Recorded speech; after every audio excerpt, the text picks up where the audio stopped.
the Kooky Witch. Okay, I am doing fermented garlic today, and I've got these beautiful garlics, a local person, and I bought them last year in October, and it's now April. So I've just stored them in a brown paper bag in a dark cupboard, and they're just lovely still, nice and hard. So I'm just going to process all these. There's not really any easy way to do it that I've found. You've just got to take your time with it. What I do is I just kind of get the outside pieces off, and I give it a press. Now, not only does that help to release the skin, but it also helps to release it's called Allicin. That is like the major player in garlic that is so powerful and potent. Natural antibiotic and anti-inflammatory, immune booster, all the good stuff. So that's how I do it. Just a little press, and it helps to get the peel off.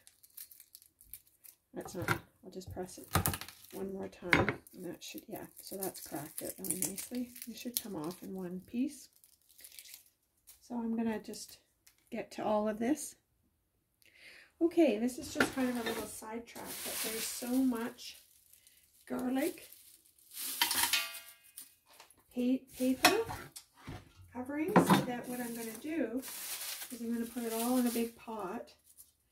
And this is just kind of, when you have a whole bunch of this, put it in a pot, fill it with some really beautiful water.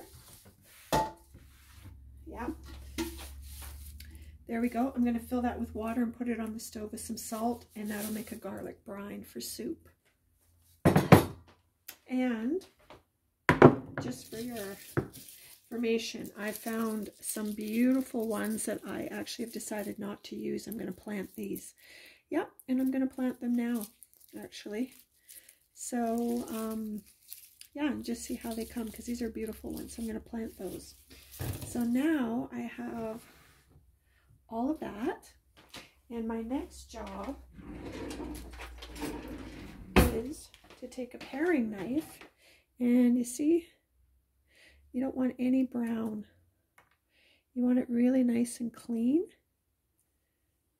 otherwise it'll create mold. And then I'm gonna slice it in half. So that's gonna go probably in my little pot for boiling. And then I just want to do a little quick press on it, because that's gonna bring out the Allicin, which is the medicine that I'm really interested in. Then I'm going to put this in the jar. So that's the process. I'm going to do all of this that way, and I'll come back. You also want to make sure if it's got a tip on it like this, see that? You got to get that off of there. Just put that in your big pot that you're going to make the garlic infusion with. Okay, I've done it all. It's taken me just about half an hour to do all of it, to take the skins off, to take the ends off, to take the brown bits out. And then I had to clear this so there's no more skin on the cutting board. So now I'm going to start the process of just giving it another kind of squish, which releases the Allicin. And then I'm just going to throw that in the jar, making sure all the brown bits are taken off of it. I'm going to squish it again, kind of chop it, and put that in the jar. Just give it a squish, because this is releasing the Allicin, which is the medicine that I'm really interested in. And I will have a link to some information on Allicin so that you can see what the fuss is about for me. So I'm going to just finish up this, and I'll get back to you. Got a little wound in the process. Sliced myself with a knife. So this is the last of it. I've squished it all, I've cut it all, I've trimmed it all, and now it's all in here. Now we're going to go to the second step. Look at that beautiful garlic. Oh, God, the medicine is incredible. Just going to put a lid on it for now, and I'll be... Okay, so I'm guessing that there's probably about 2 cups in here. So what I'm going to do is, I've got my Berkey water, and I've got my Berkey water restructurer, and I'm going to measure up 1 cup of water to 1/2 cup, and I'm using a coarse sea salt, so 1/2 cup of coarse sea salt in there, and I am going to blend this so that it gets dissolved, and then I'll get back to you.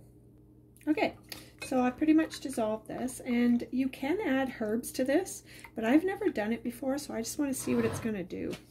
So here's the first cup and 1/2 tablespoon of water. Yeah, I think we're going to be right in the ballpark there. So let's do 1 more cup.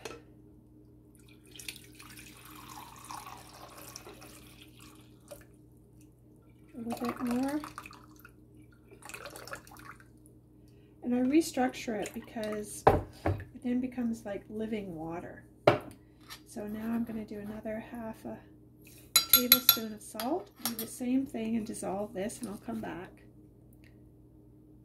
Okay, so here we are. Dissolve the last cup and the last 1/2 tablespoon of salt in here as the brine. So basically, yeah, that looks like a good amount there. I just see a little fleck of something here, so I just want to get that out of there. There we go.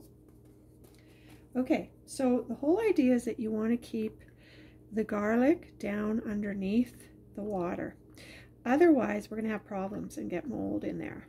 So I'm going to just figure out how I'm going to do that. I'll be right back. Okay, I read somewhere too, and I've done this with my own fermenting of cabbage, of sauerkraut, is I've used a piece of, so I've given it a wash, and I'm just patting it dry now. Okay, and I'm just gonna put this in here and submerge that underneath there, just to keep that down. Shoot, there's a couple garlics that kind of came out, so I'm just gonna push those down. Okay, could be a little bit, I'm just gonna work with this. Okay, well that worked pretty good. I got the stuff, oh there's one more piece here. It's a bit nitpicky and fussy, but I think I've got it. So, you see, I've got the cabbage there, and it's all submerged under that saltwater brine. So I'm going to put the lid on now.